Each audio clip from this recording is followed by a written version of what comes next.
కమలా Wesley గారు అంటే ఎవరైతే వైఎస్ రాజశేఖర రెడ్డి గారితో హెలికాప్టర్లో ప్రయాణం చేస్తూ మరణించారో కేరీ వెస్లీ గారి మదరు నిన్న అదే తేదీన స్వర్గం పొందారు. వయసు కూడా 94, పరిపూర్ణ జీవితం అనుభవించే ఆమె చనిపోయారు. వాళ్ళ కుటుంబానికి మా సంతాపం తెలియజేస్తూ ఆ ఆత్మకి శాంతి కలగాలని దేవుణ్ణి కోరుకుంటా ఉన్నాం.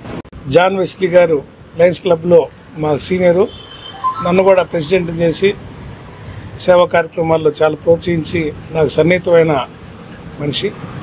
కమలా వెస్లీ గారు మా మిస్సెస్ కోమలేశ్వరి గారికి టీచరు.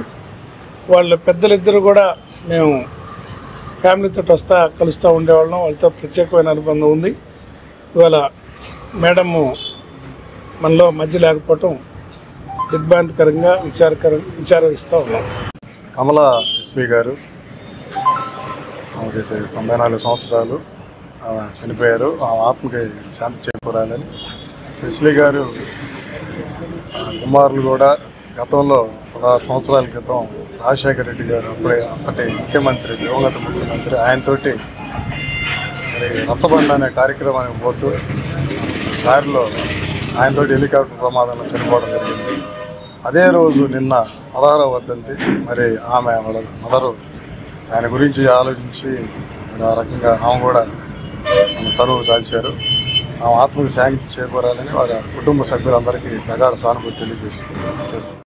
కమలా వెస్లీ గారు వాళ్ళ హస్బెండ్ జాన్ వెస్లీ గారు ఓల్డ్ క్రిస్టియన్ ఫ్యామిలీస్ ఇక్కడ ఒంగోలులో ఎర్లియర్గా బ్యాప్టిస్ట్ చర్చికి సంబంధించిన earlier Christian families, educated Christian families. వాళ్ళ కుమారుడు కేరీ వెస్లీ ఐపీఎస్ మరి వైఎస్ రాజశేఖర రెడ్డి గారు సీఎంగా ఉన్నప్పుడు టూర్లో ప్రమాదంలో వైఎస్ రాజశేఖర రెడ్డి గారితో పాటు మరణించారు. వారి మదరు 94 సంవత్సరములు. వీళ్ళు క్రిస్టియన్ కమ్యూనిటీకి ఎన్లైన్ సేవ, Christian schools, Christian medical colleges, medical hospitals, వీటన్నిటికీ వీళ్ళు చేసిన సేవ ఈ కుటుంబం